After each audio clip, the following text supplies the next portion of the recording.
기아 수업을 본격적으로 시작하기에 앞서서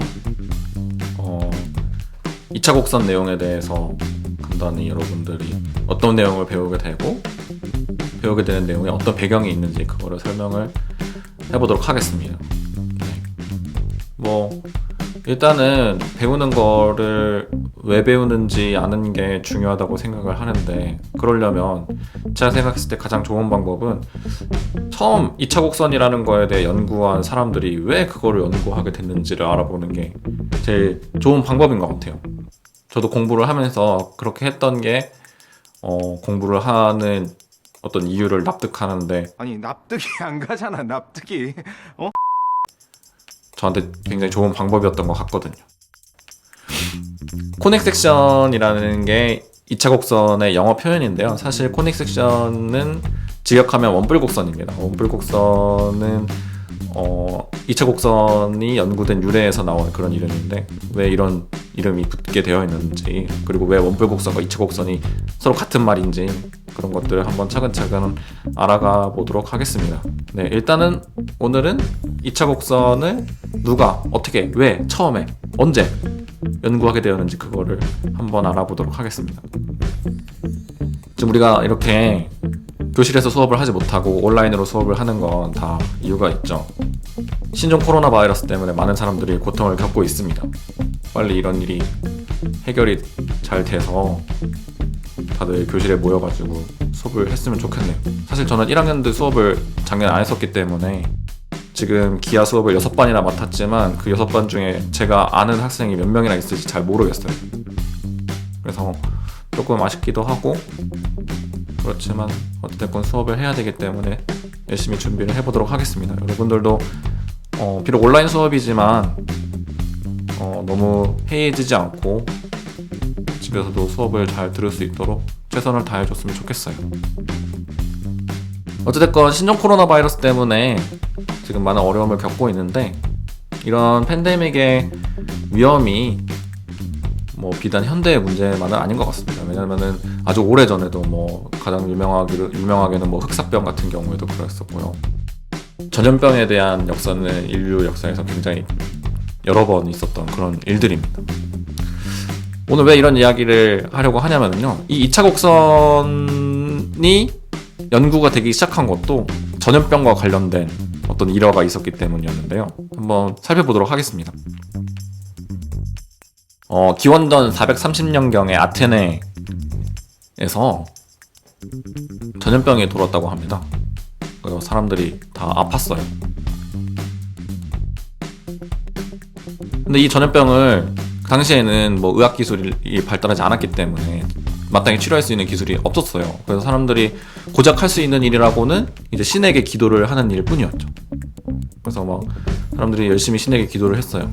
왜 이런 병을 우리에게 내려가지고 도대체 이런 병을 우리에게 왜 내렸냐, 우리가 왜 이런 어려움을 겪어야 되냐, 우리가 잘못한 게 있으면 용서를 해달라, 신에게 열심히 빌었어요. 그랬더니 신의 사자가 나타났어요. 사제죠, 사제. 어디 생일 파티 가는 사람 아니냐고요? 아니에요, 사제예요. 제가 사제라고 하면 사제인 겁니다.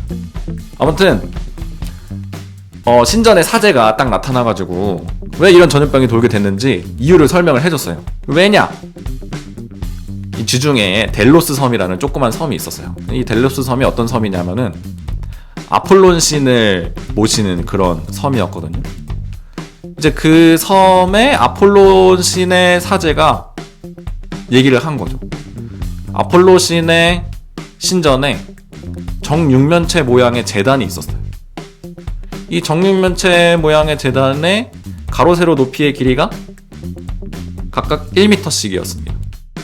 부피가 1세제곱미터인 정육면체 모양의 제단이 있었던 거죠. 근데 이 제단이 너무 좁아가지고 아폴론 신이 노여워했던 거예요. 이 조그만 제단에 음식을 몇 가지나 올릴 수 있겠어요. 하물며 우리나라에서 설이나 추석 명절에 제사를 지내도 이거보단 상이 더 크죠. 아폴론 신이 열이 받겠어요? 안 받겠어요? 아폴로 신이 열이 받았죠. 그래서 아폴로 신이 자기 신전의 사제를 통해서 대신 이야기를 전달을 한 겁니다. 내가 명색이 아폴로 신인데 이런 조그만 재단에서 내가 제사 받고 이래야 되겠냐. 내가 임마! 근데 재단의 부피를 2배로 늘려달라. 그러면 내가 전염병을 다 치료를 해주겠다, 없애주겠다, 이렇게 약속을 했어요.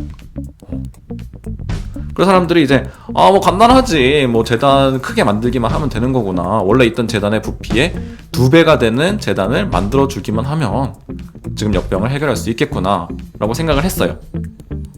자, 생각을 해봅시다. 한 변의 길이가 1인 정육면체 모양 재단의 부피는 1의 세제곱이 되겠죠. 자, 그러면 쉽게 생각을 해봤을 때 한 변의 길이가 2가 되면 부피가 2배가 되지 않을까? 뭐 이런 생각 해볼 수 있겠죠? 분명 이런 생각하는 친구들도 있을 거예요. 뭐 간단하지, 한 변의 길이 그냥 2배 하면 부피도 2배 되겠지. 근데 실제로 그렇진 않죠. 왜냐면은 한 변의 길이를 2배로 하면 그 부피는 2의 세제곱이 되면서 1의 세제곱에서 2의 세제곱으로 2배가 되는 게 아니고 8배가 되는 거죠. 아마 아테네 사람들도 비슷한 생각을 했던 것 같아요. 자, 그러면 부피가 2가 되게 하려면 정육면체 모양 재단의 한 변의 길이를 얼마가 되게 해야 될까요? 사실 우리에게는 이게 그렇게 어려운 문제는 아닐 거예요. 한 변의 길이가 x인 정육면체라면 부피가 x세제곱이 될 테니까 세제곱해서 2가 되는 실수, 특히 양의 실수를 찾으면 된다는 거죠. 사실 이 내용은 우리가 여러분들이 아마 다 들어본 적이 있을 거예요. 왜냐면은 거듭제곱의 성질을 공부할 때 처음 도입하는 내용으로 이 내용이 정말 자주 나오거든요. 우리는 답을 보통은 알고 있죠. 세제곱해서 2가 되는 양의 실수 어떻게 표현하죠? 세제곱근 2로 표현을 하죠. 근데 고대 그리스 사람들은 우리처럼 수학을 잘하지 못했기 때문에 3차 방정식을 풀 수가 없었어요. 심지어 그 당시에는 유리수만이 수의 전부라고 생각을 했기 때문에 2의 세제곱근, 즉 무리수인 2의 세제곱근이라는 숫자는 상상조차 할 수 없는 그런 숫자였죠. 그래서 아테네 사람들은 고민에 빠졌습니다. 야, 너 x값 구할 줄 알아? 아니, 나 모르는데.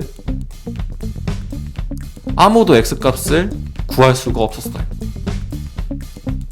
구할 수 없는 건 물론이고 그 숫자가 실제로 존재하는 숫자인지 아닌지도 몰랐던 거죠. 왜냐면은 유리수가 수의 전부라고 여겼기 때문에 무리수인 2의 세제곱은 그 사람들로서는 받아들일 수가 없는 숫자였던 거죠. 그래서 이제 사실은 2의 세제곱근이라는 숫자는 한 변의 길이가 1인 자가 있다고 칩시다. 길이가 1짜리인 자가 있다고 칩시다. 이제 이거를 가지고서 눈금 없는 자와 컴퍼스를 가지고서 이 한 변의 길이가 1인 자의 길이를 한 변의 길이가 세제곱근, 2의 세제곱근인 길이를 가지는 자로 늘리고 싶다. 불가능한 문제예요. 못 푸는 문제예요. 이 아폴로신이 참 쪼잔한 게 못 푸는 문제를 주고서 사람들한테 풀게 만든 거죠. 아무튼 이 고대 아테네 사람들이 결국에 이 문제를 풀지를 못해가지고 계속 전염병으로 고생을 했다, 그런 이야기가 전해져 내려옵니다. 자, 어찌됐건 이제 본격적으로 하려고 하는 이야기는 뭐냐면요, 당시에 당장은 이 문제를 풀 수가 없었지만 결국에는 이 문제를 어떻게 풀어야 할지, 제가 아까도 말했던 것처럼 실제로는 길이가 2의 세제곱근인 자를 만들 수는 없어요. 눈금 없는 자랑 컴퍼스만 가지고서 작도가 불가능하다고 얘기를 하는 거죠, 보통은. 실제로는 그렇게 할 수는 없지만 어떻게 하면은 그 숫자를 구할 수가 있는지에 대해서는 사람들이 연구를 해봤어요. 근데 이제 우리가 흔히 생각하는 x의 세제곱은 2가 된다라는 그런 3차 방정식을 통해서 풀어낸 건 아니고요. 3차 방정식은 나중에 르네상스 시대나 돼서야 해법이 나온 상황이기 때문에 이때 사람들은 전혀 그런 거에 대해 상상할 수가 없었죠. 이때 사람들은 수학의 문제를 해결할 때 다 어떤 방법을 사용했냐면 기하적인 방법을 사용했습니다. 그러니까 그림을 그려가지고 눈금 없는 자랑 컴퍼스를 가지고서 그림을 그려가지고 방정식도 풀고 어떤 여러 가지 비율에 대한 문제도 풀고 했던 거죠. 네. 그래서 히포크라테스라는 수학자가 있었어요. 히포크라테스. 보통은 이제 히포크라테스 선서로 유명한 그 사람은 이제 의사 선생님이고, 지금 제가 얘기하는 히포크라테스 선생님은요, 수학자인 히포크라테스 선생님입니다. 이 선생님은 이제 그 선생님이랑은 다른 선생님이에요. 히포크라테스가 연구를 하다 보니까 요런 비례식 문제를 풀어가지고 x와 y 값을 구하면은 우리가 원하는 그 x의 값을 구할 수가 있다라는 걸 이 사람이 발견을 하게 돼요. 요 비례식에 의하면은 세 개의 방정식이 나오죠. 그 세 개의 방정식이 이제 각각 이런 모양입니다. y는 x제곱, y제곱은 2x, y는 x분의 2. 이 세 식 중에서 가운데 식을 제외하고 나머지 두 식은 우리한테 꽤 익숙한 식이죠. 첫 번째는 2차 함수의 식이고 마지막 식은 이제 유리함수의 식이니까 우리한테 뭐 그렇게 익숙하지 않은 처음 보는 식은 아니죠. 가운데에 나와 있는 y제곱은 2x라는 식은 이제 우리가 이 식이 나타내는 도형이 어떤 도형인지 배우게 될 겁니다. 제가 그래서 오늘 이 얘기를 한 거예요. 이제 히포크라테스가 이제 어떻게 해야 될지 연구를 하다 보니까 결국에는 요 세 방정식을 만족하는 x값을 찾으면 그 x값이 우리가 찾는 그 값이라는 걸 알아낸 거죠. 실제로는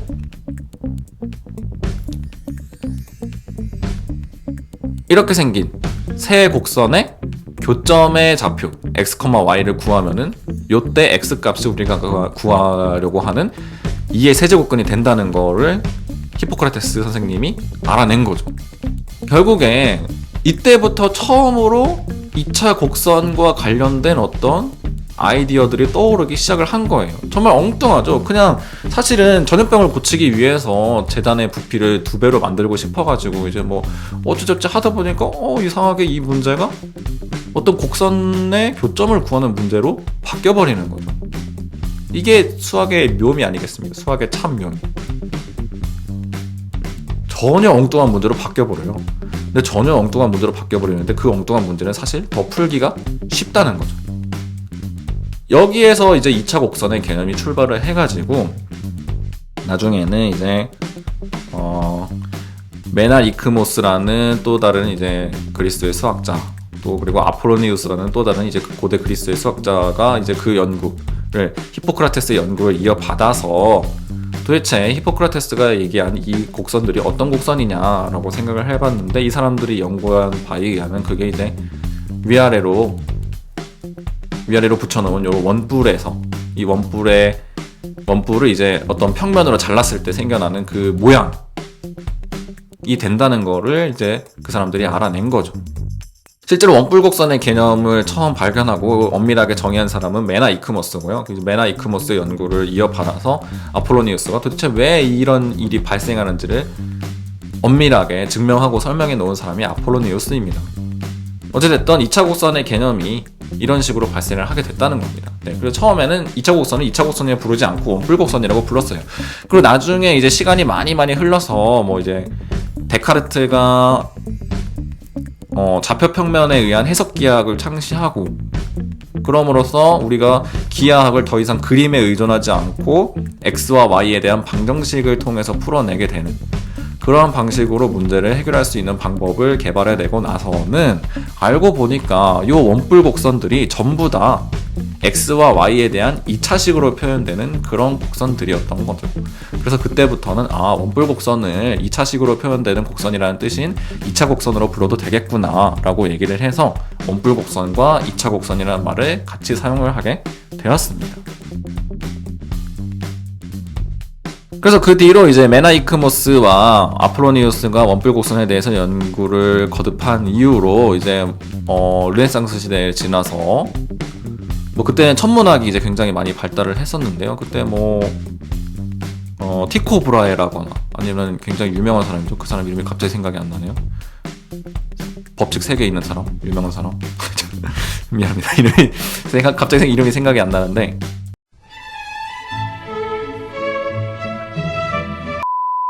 어찌됐건 이제 천체의 움직임을 관찰을 했을 때 천체의 움직임이 또 2차 곡선으로 표현된다는 걸 사람들이 이제 연구를 하면서 많이 깨닫게 된 거죠.